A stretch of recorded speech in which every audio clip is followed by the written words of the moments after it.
On a national level, the statistics are just sobering. 1 in 5 seniors has been the victim of fraud. 1 in 5. It's estimated that 70% of fraud against seniors goes unreported. And given that financial crimes against seniors occur with alarming frequency, it makes events such as this one become even more important. You've heard it said that knowledge is power, and that is just what we are planning to impart to you today. Our goal for this morning is actually threefold. First, it's to raise awareness about the crimes targeting seniors.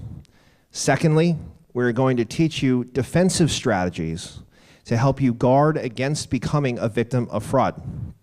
And finally, we will provide informational resources that you can take home with you and review as often as necessary. Knowledge is power, and if we are going to combat this epidemic, we need to start with education.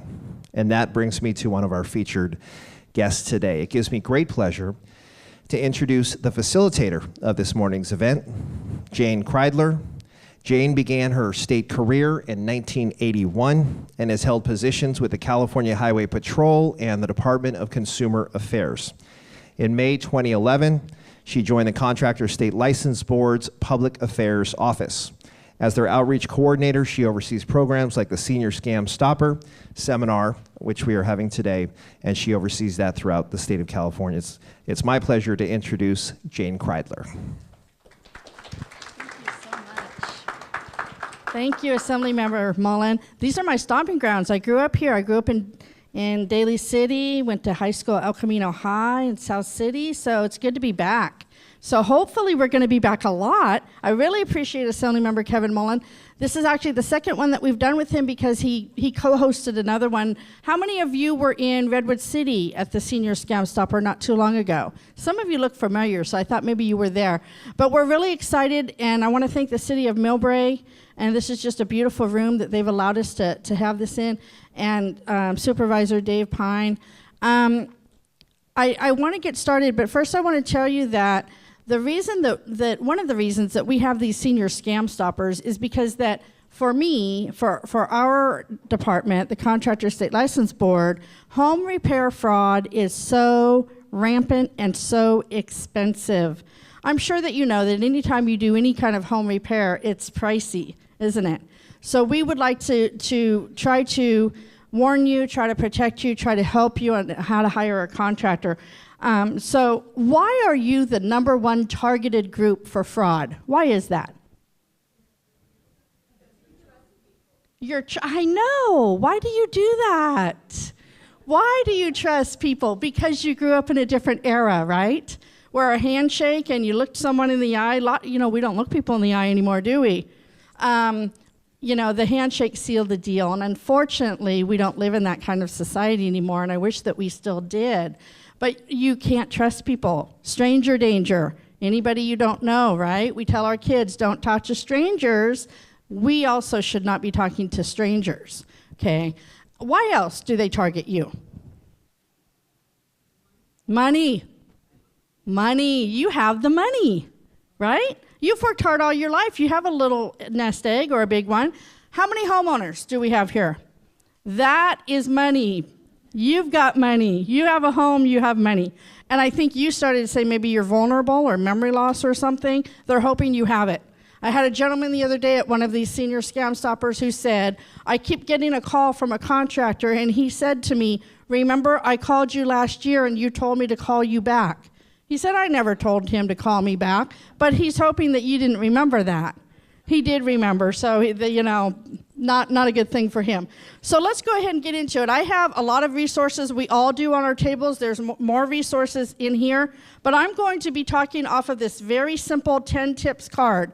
I have magnets, and it's a really good idea to put this on your refrigerator because if something goes bad in your home, sometimes you'll panic, and this will tell you how to hire a contractor.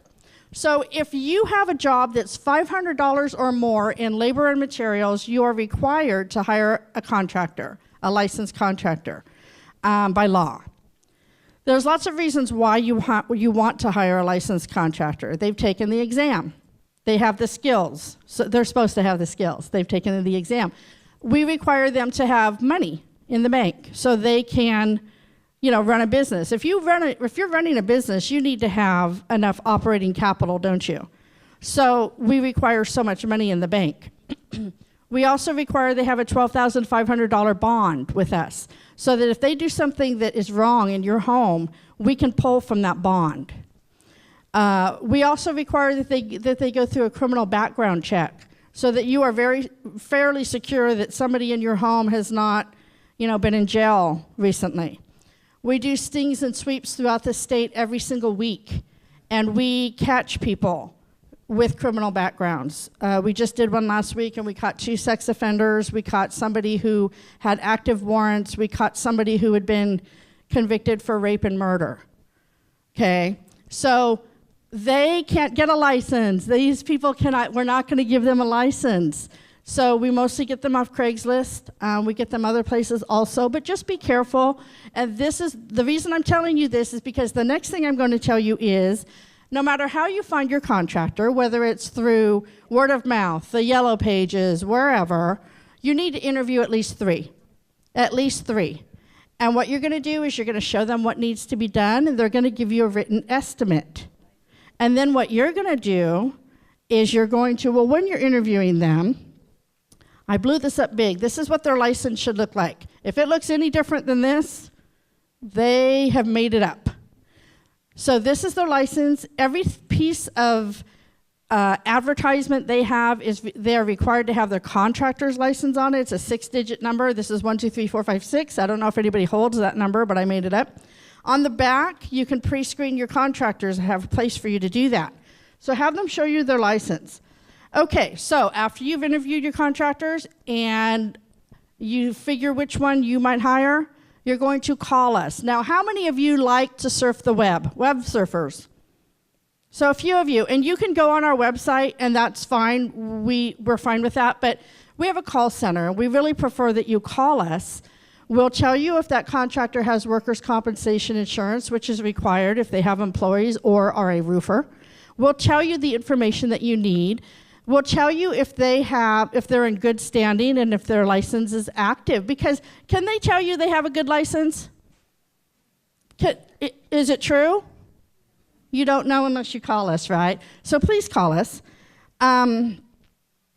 We tell people to get references from contractors, and I still think it's a good idea. I mean, they can give you their mother's name, but you can also check them out. If you Google their name or go on Yelp or different things like that, you can see if they've done wrong by people. So check them out. Call us.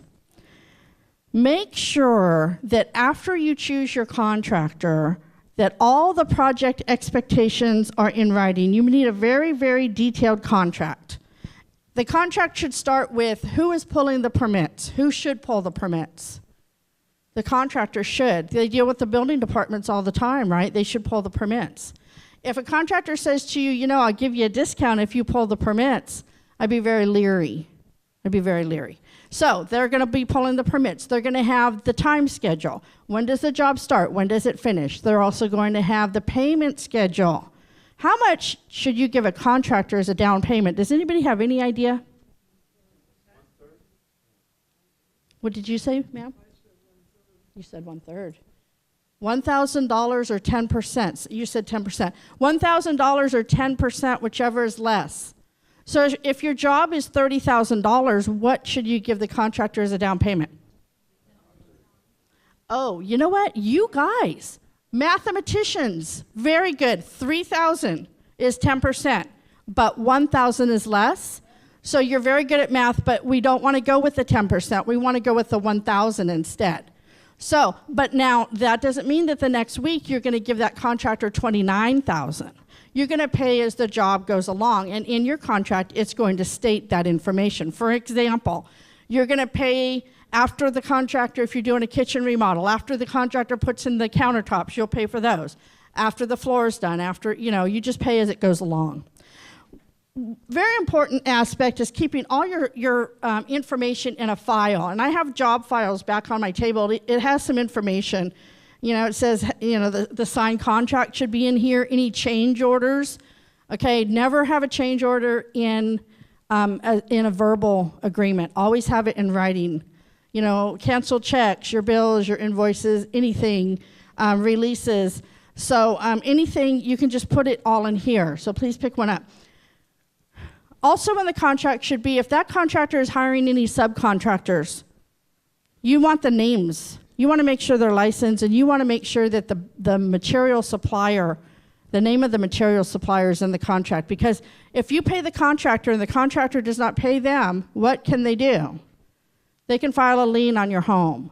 So make sure all that information is in your contract. Now, here's the bad thing. Sometimes there are bad people out there. Not all contractors are good, right? Not all doctors are good. Not all nurses are good. You can go to any profession. So that's why we are here. We license over 300,000 of them in 43 different classifications. So if you have a problem with a contractor, we want you to call us when the problem occurs. If the contractor is still working and you just have a weird feeling about what's going on, call us. You have 4 years to file a complaint, but please call us when it's happening. And let me give you an example. There was a couple who hired a plumber. Checked on his license, licensed plumber. They needed their toilet, it was stopped up, so they needed it fixed. So he said, okay, $109, I'll come out and I'll fix it. He didn't come out. He stopped at the Home Depot parking lot and he picked up 4 guys and dropped them off. And they took the toilet off and said it was no good and it was only a year old. They dug a 4-foot hole in the bathroom, messed up the bathroom. So $13,000 later, they call us. Now, luckily, the job was still going on. The other thing that the contractor did was they just threw the garbage onto their yard because they had acreage. Just threw it. So they had all this debris on their yard. And that's another thing that's going to be in your contract, who's hauling away the garbage. So we got involved, and remember the bond I spoke about, the $12,500 bond? We were able to pull from that bond, and we got $10,000 back. Now, I don't know why we didn't get the full amount, but 10 out of the 13. But see, they had to then go pay somebody to fix the problem, right? So that's kind of a horror story. And they sort of did their homework. They only got the one bid. But that is a question that you're going to ask them when you have them in your home is, where do you get your employees? Are they on your payroll? Do you go pick them up at a hardware store? Where do you get them? That's your right to know that, right? Obviously, the people that he picked up didn't have the skills to unstop a toilet. So that's a problem. So why did I get off on that? Oh, because of the contract. Oh, bad people. That was a bad contractor. But we fixed it because we were called right away. Okay? Please don't wait. Please call us. Okay. I want to go into scams before my time is up. There are a lot of contractor scams, and a lot of them involve the energy upgrade, green, making your home more energy efficient. There are legitimate programs out there that are through the county, the state, the city, or utility company. What they'll do is they'll come to your home, or they'll call you, and they'll say, we are with, and they'll make it sound official, like the official state one is Energy Upgrade California, and they'll make it sound like that. And they'll say, we would love to make your home more energy efficient for you, save you money. So they come out, or they're at your door, and they want to get into your attic. And they get up into your attic, and they look around, and they tell you that you need this and that and everything. What's happening is, before they leave your home, you've signed a loan agreement. Okay? You don't know that you've signed a loan agreement sometimes. Now remember, they prey on elderly. What happens with elderly people sometimes as they get older? They might not understand what they're signing sometimes. So this is what's happening. So now what do they have? They have all of your personal information. Do you ever see that person again? Are they going to make your home more energy efficient? No, they're not licensed. Usually people who come to your door or call you on the phone are not licensed. A licensed legitimate contractor does not have time to go door to door or call you on the phone. They're busy. They have business. So be careful of people who are soliciting you, and I don't want to do other presentations of people that are going to say that, but If you solicit them, it's different. If they're soliciting you, they're probably a scammer. We see it a lot. We had a man that was in an elderly neighborhood. Now, you know they know where you live, right? They come to your neighborhoods. He came to a lady's door and he said, I was just at your neighbor's and I want to help you. Her water pressure is low, and if you'd like, I can check yours too. I fixed her problem. Well, he had already turned off the water outside, so when he comes in the house, okay, so the water there's not much pressure, so she is mortified, and you figure she wants to take a shower tonight, right? So he says, I'll fix it for you for $200. So she's excited. Oh, he's right there, and he's going to save her. So she gives him the $200, and he just goes back out and turns the water back on. I know. Be careful of who comes to your door. She had no idea until afterwards, not licensed. We get complaints on licensed and unlicensed contractors. You can certainly file a complaint with us on an unlicensed contractor. Here's the problem. We can't make them pay restitution. We can't make them pay you back. We don't have any authority to do that. They're not licensed. And usually we can't find them. Now, you can sue them civilly, and you can also sue a licensed contractor civilly and also file a complaint with us. But we can't help you with unlicensed people usually, and we can only find them. We can't, the ones that we caught just this week, we had several repeat offenders where we have caught them and we have fined them for doing unlicensed activity, but they're back at it. It's how they make their living. Everybody's trying to make a living, but you want to make sure that you have somebody licensed, okay? Most of the scams, like I said, involve the energy efficient thing. They also come to your door.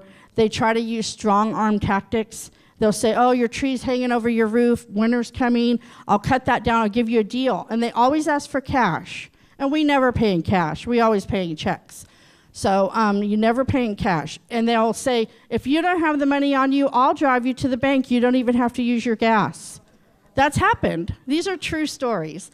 And so, the lady thinks, oh, how nice of him. So she goes and withdraws the money, and he does whatever he does or doesn't do it.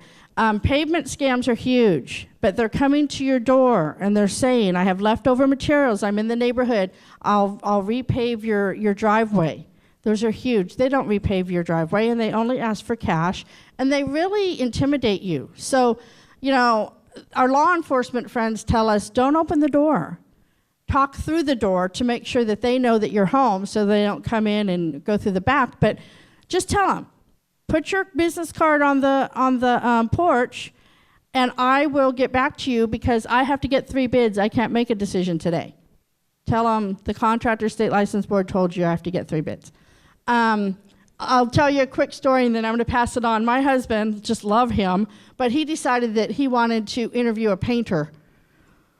So 2 hours later, he's in our house. I cooked a meatloaf while he was there. He just kept on and on and on. And so he gave us the written estimate, and I said, thank you for this. I was really hungry by this time. I was a little annoyed, too. I said, thank you so much. I said, we have to get 2 other bids. And I said, I have a friend, works at the Contractor State License Board, and he told me I got to get 3 bids. And he got really upset. His demeanor changed. He wasn't Mr. Nice Guy anymore. And he changed, and he said, oh, no. The Contractors Board would never tell you to get 3 bids. Never. They would never tell you that. And I said, oh. I said, I have to double check with that. But certainly I'm not going to make a decision right now because I'm pretty sure that's what he told me. And he was just livid by the time he actually got out the door. My husband had to say, okay, we're done. We'll give you a call. But, their demeanor will change, won't they? If you don't give them that $50,000 job that they really want, that they've just given you an estimate for, they do not like it. So be very careful. This was a licensed contractor. I checked him out, and he had a beautiful portfolio, this binder of all the work that they had done. He had the license there. It wasn't this. It didn't look like this at all, but they were currently licensed. It was odd. It was a strange. I told my husband, don't ever do it again. Anyway, so those are my sort of warnings, and I don't mean to scare you. Hiring a contractor can be a wonderful experience. How many of you have hired a contractor in the past? And has it gone well? Yeah, okay. So a lot of times word of mouth is the best way to find a contractor, but certainly when you find one, even if it's word of mouth, definitely call us and do your homework, okay? Check the license.